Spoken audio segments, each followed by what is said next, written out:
Assalamualaikum. Nama saya Muhammad Izul Izaidi bin Muhammad Azhar. Kat metrik 18 DEV 20F 1030. Nama saya Siti Nur Atira binti Muhammad Rafli. Nombor metrik saya 18 DEV 20F 1024. Nama Notified Examiner binti Abdul Rahim. Nombor metrik 18 DEV 20F 1010. Assalamualaikum warahmatullahi wabarakatuh. Nama saya Nurul Nabila Huda binti Johari. Nombor metrik 18 DEV 20S 1026. So, hari ni kami nak cerita pasal adab tetamu dalam Islam. Maksud tetamu ni, maksud dia adalah orang yang berkunjung atau menziarahi orang lain, sama ada dia dijemput ataupun dia tak dijemput. Maksud sama ada dijemput atau tak dijemput ni, macam contoh kalau kita sakit, ada orang datang melawat kita, tu tetap tetamu kita. Walaupun kita tak jemput pun dia main, tapi dia main sebab dia nak ziarah kita. So, tu maksud sama ada dijemput ataupun tak dijemput. Konsep melayan tetamu ni maksudnya kita menerima, dan melayan tetamu tu merupakan satu amalan yang digalakkan. Keimanan dan kemuliaan seseorang tu dapat dinilai melalui cara dia melayan tetamu dia. Contohnya macam kalau ada orang tengok kita layan tetamu kita layan dengan baik, mesti orang punya perception kat kita tu, oh, orang ni mesti orang yang baik, sebab cara dia layan tetamu dia tu pun dengan cara yang baik.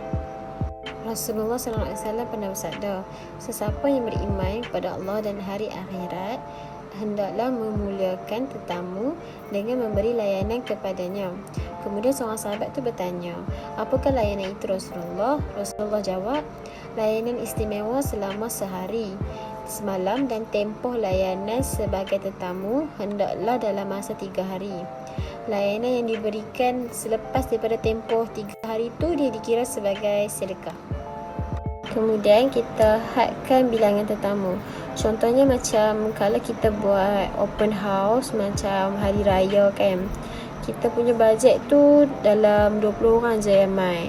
Jadi kita jemputlah sekadar yang kita mampu untuk sediakan. Jangan jemput lebih daripada kemampuan kita, sebab kalaulah kata kita jemput lebih daripada kemampuan kita kan, tiba-tiba makanan tak cukup ke, ataupun ada keperluan yang tak cukup, nanti benda tu macam mengecewakan tetamu kita lah, so dia jadi tak best. Seterusnya, menerima tetamu dengan wajah yang ceria, senyum dan sopan santun. Janganlah tetamu main rumah kita tu muka kita duk masam. Tak kisahlah macam kita ada masalah ke waktu tu, tapi tiba-tiba ada tetamu main ziarah kita, kita kena manis muka, sambut mereka dekat depan muka pintu tu, senyum, lepas tu greet mereka elok-elok, kata jemput masuk. Jangan kita bad mood, jangan masam muka, sebab orang kata tetamu ni bila dia mai, dia bawa rezeki untuk kita. So kalau tu rezeki, kita kena senyum, sambut elok-elok. Terusnya, bila kita layan tetamu ni, kita kena pakai pakaian yang kemas, sopan, bersih, tutup aurat masa kita terima tetamu ni kan. Tak kisahlah kita terima tetamu tu sama ada waktu malam ke, waktu siang ke, pagi-pagi ke kan. Jangan pula macam sebab tetamu tu main malam, kita terima dengan duk pakai baju tidur, pakai baju kelawar kan, macam tak sopan kan tetamu nak main rumah kita. So kita salin lah baju tu kalau kita datang tetamu tu nak main, pakainya elok-elok, pakai pakaian menutup aurat kalau kata tetamu yang main tu bukan mahram kita, orang yang kita tak kenal ke, kawan suami kita ke, kawan isteri kita ke. So pakai pakaian yang sopan, tutup aurat, yang boleh jaga maruah diri kita jugalah sebagai seorang Islam. Kemudian kita jangan beza-bezakan semua tetamu yang hadir tu, dan cuba sedaya upaya kita untuk tegak dengan semua tetamu kita. Selalunya benda ni macam kalau kita buat rumah terbuka besar-besaran kan, kita ramai tetamu, kita tak sempat nak tengok semua, tapi kita cubalah untuk tegak semua. Tak kisahlah macam terjumpa depan toilet ke, terjumpa dekat dapur ke, cuba juga untuk tegak. Kemudian jangan membeza-bezakan tu, maksudnya macam kalau dia ni nampak macam pakaian dia macam lusuh, mesti orang susah, tak tegak, tak boleh macam tu. Semua tetamu kita tu kita kena tegak, kita kena layan sama rata. Tak kisahlah dia macam ada pangkat ke, dia tak ada pangkat ke, dia orang biasa ke, kena tegak juga. Sebabnya tu adab yang dituntut dalam Islam. Kita layan tetamu kita sama rata. So kita kena adil, tak boleh beza-bezakan tetamu. Kemudian menjamu tetamu dengan makanan yang terbaik dan sesuai dengan kemampuan tuan rumah. Contohnya kalau kita tak mampu nak hidang makanan yang mewah-mewah kan, tak payahlah kita hidang makanan sekadar yang termampu. Tapi dalam masa yang sama kita kena bagi yang terbaik. Makanan terbaik ni dia banyaklah pecahannya. Contoh kalau macam kita tahu budaya orang India, mereka tak boleh makan daging. So kalau tetamu kita tu ada orang India, kita kalau boleh tak perlulah masak makanan mereka tak boleh makan. Jadi masak makanan yang semua tetamu kita tu mereka boleh makan. Tak ada orang kata macam isu resis dengan tetamu, tak boleh. So kita masak makanan yang kita mampu, kita bagi yang terbaik dan ikut kemampuan kita. Kalau rasa kita mampu bagi lebih, kita masak lebih, kita bagilah benda yang mewah. Tapi kita tak mampu, kita tak payah paksa diri kita. Sebab tak ada, dalam istilah Islam tak memaksa pun kita bagi benda yang mewah. Dan kita kena berusaha untuk bagi tetamu kita tu sentiasa happy, selesa, tenang masa dia dekat rumah kita.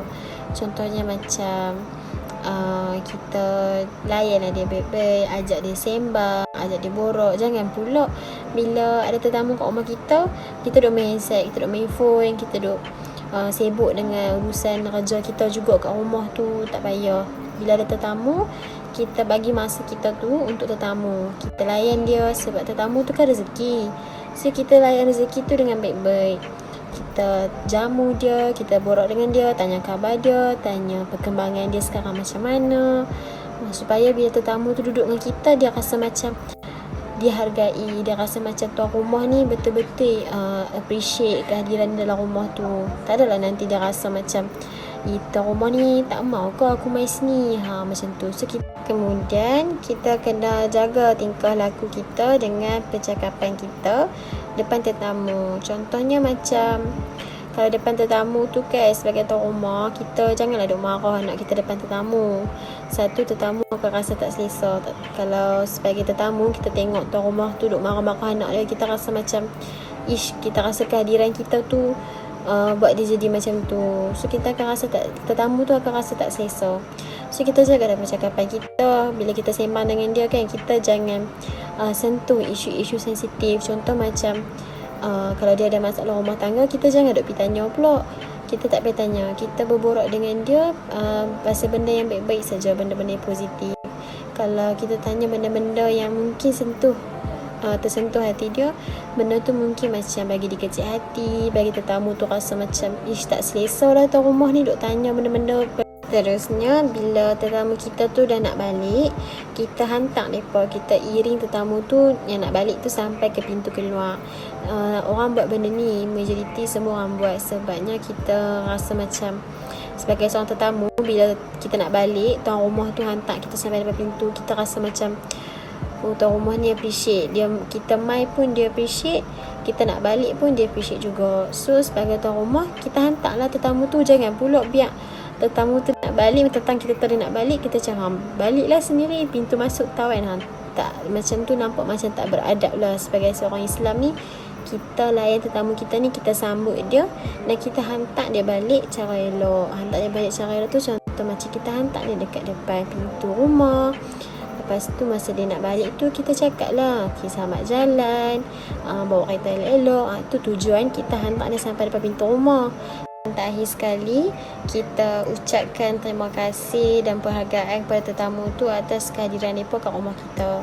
Contoh masa kita nak hantar mereka balik tu dekat pintu kereta tu kan, kita cakap lah terima kasih sebab mai. Kalau terima kasih sebab mai ziarah kami kat sini, tanda kata kita hargai kedatangan mereka tu menjumpa kita. So bila kita cakap macam tu, tetamu kita rasa macam tuan rumah ni dia suka sebenarnya aku mai. Macam tu lah dia akan rasa. Sebab tetamu ni dia pembawa rezeki. So bila rezeki dah masuk kat kita kena dah bersyukur, kita kena cakap terima kasih, kita kena buat macam appreciate lah satu penghargaan.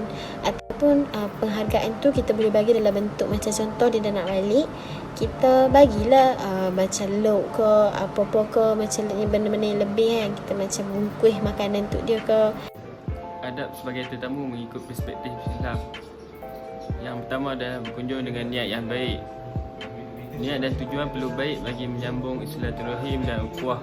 Kalau niat nak bergosip atau mengumpat, maka batalkanlah saja hasrat itu.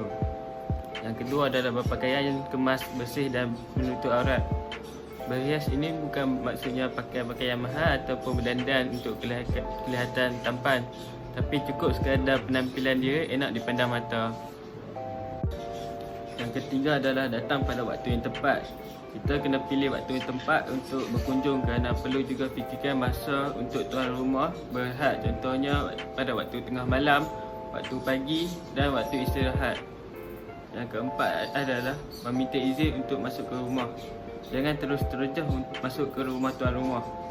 Sila bersalam, ketuk pintu dan menekan lonceng. Yang kelima adalah hulurkan salam. Ketika bertamu, bersalaman atau berjabat tanganlah dengan tuan rumah yang sesama perempuan atau sesama lelaki untuk menunjukkan hormat dan mengeratkan tali silaturahim. Yang keenam adalah hindari perduaan bukan mahram ketika bertamu. Ikhtilat atau fitnah akan terjadi saat seseorang lelaki bersama dengan seorang wanita yang bukan mahramnya. Yang ketujuh adalah sopan santun dalam sikap dan ucapan. Jaga pertuturan kita semasa bercakap sebagai tanda kita menghormati dan menyenangkan hati tuan rumah. Yang ke-8 adalah jangan terlalu lama bertamu. Tempoh masa kunjungan juga harus diperhatikan supaya tuan rumah, sebab jika terlalu lama bertamu ianya akan menyebabkan tuan rumah berasa tidak selesa. Yang ke-9 adalah jangan mengintip. Apabila nak bertemu, kita perlu buat cara sebagai tetamu yang terhormat. Mata tidak perlu melilau ke sana sini atau sibuk mengintip melalui tingkap atau pintu gelangsa. Yang ke-10 adalah duduk di tempat yang disediakan. Sila jaga tertib semasa berada di rumah orang. Setelah diizinkan masuk, duduklah di tempat yang telah disediakan dan dipersilakan oleh tuan rumah. 11. Jawablah pertanyaan dengan jelas. Ketika tuan rumah bertanyakan khabar serta mengajukan persoalan lain, jawablah dengan jelas, tersusun, kata dan sopan. Yang 11 adalah raut wajah perlu kelihatan baik. Tunjukkan kita sebagai tetamu yang berakhlak baik. Sepanjang bertamu, tunjukkanlah wajah ceria dan manis. 13. Mendoakan tuan rumah. Setelah tuan rumah menjawab salam dan mempersilakan kita masuk, menjamu kita dengan hidangan lazat dan banyak, hendaklah kita membalasnya dengan doa kebaikan dan keberkatan melalui tetamu. 1. Mendapat pahala dan dimurahkan rezeki. Macam kita sediakan, dia mahu kita, kita sediakan makan minum untuk dia. Yang kedua, mendapat mereratkan hubungan silaturahim. Kalau tetamu tu mamu kita, kita dapatlah mereratkan silaturahim dengan dia. Kita tahu, kita tanya dia okey ke tak, sihat ke tak. Contoh. Nombor 3, mendapat keberkatan daripada Allah SWT. Dapat berkatan tu bila kita layan tetamu yang baik, Allah berkatlah kita. Nombor 4, mendapat menambah kasih sayang antara tetamu dengan tuan rumah. Macam bila kita sediakan makan minum dengan dia, dia selesa dengan kita. Kita tanya dia okey ke, sihat ke tak. Tak pergaulan daripada segi aurat. 1. Memelihara pandangan daripada kedua belah pihak. Macam perempuan tu tak tengok lelaki tu tak tengok perempuan tu, macam tak tengok daripada segi pakaian lah. Macam tengok atas bawah perempuan tu, lelaki tu. Nombor 2, menutup aurat secara sempurna. Mesti kalau kita nak pilih orang mesti kita kena pakaian yang sopan kan. Macam kalau lelaki dia kena tutup aurat daripada lutut hingga daripada pusat hingga ke lutut. Perempuan daripada keseluruhan badan kecuali muka dan tapak tangan. Nombor 3, tidak berdua-duaan antara lelaki dengan wanita yang bukan mahram. Macam dia pun tak duduk berdua-dua, kalau nak sembang pun duduk ramai-ramai. Nombor 4, tidak bersentuhan antara lelaki dan wanita. Kalau macam nak sembang-sembang, janganlah macam nak pergi tampak-tampak yang bukan mahram. Tajuk saya ialah bagaimanakah cara Rasulullah melayan tetamu ataupun orang lain. Yang pertama, disunahkan untuk mengucapkan selamat datang kepada para tetamu yang datang. Contoh macam kita pergi ke rumah orang kan, kita mesti ada macam orang tu akan sambut kita kan, macam selamat datang. jemput masuk. Yang kedua, kita mestilah menghormati tetamu dan menghidangkan makanan kepada tetamu yang semampunya saja. Tetapi kita tetap berusaha untuk menghidangkan makanan yang terbaik. Yang ketiga, kita mestilah mendahulukan tetamu yang lebih tua daripada tetamu yang lebih muda. Yang keempat, kita jangan angkat hidangan tu sebelum tetamu tu selesai makan. Sebab dia nampak macam tak sopan lah kan. Antara adab orang yang memberikan hidangan ialah kita mengajak orang berbual dengan kita. Kemudian kita tak tidur sebelum mereka tidur. Kita tak mengeluh dengan kehadiran mereka. Kita bermuka manis ketika mereka datang. Dan kita rasa kehilangan waktu mereka nak pulang.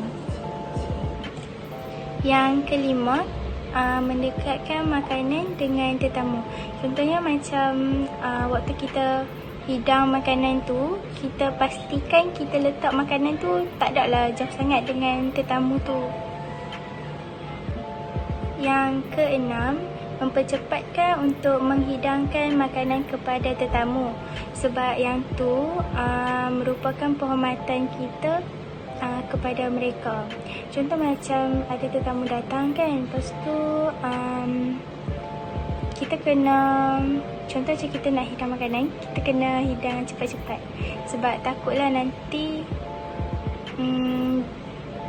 daripada kerja lain ke, mereka nak cepat ke, kita tak tahu kan. Kemudian melayani tetamu. Contoh macam waktu kita melayan tetamu tu kan, kita mestilah menampakkan wajah kita ni ceria, berseri-seri. Yang ketujuh, kita mestilah menghantar tetamu yang hendak pulang hingga ke depan rumah untuk menunjukkan kehormatan kita kepada mereka. Yang ke-8, kita tidak mengkhususkan untuk mengundang orang-orang kaya sahaja, tetapi kita mengundang orang miskin. Contohnya macam kalau kita buat majlis, kita tak jemput orang kaya saja. Kita jemput orang miskin, orang sederhana, semua kita jemput sama.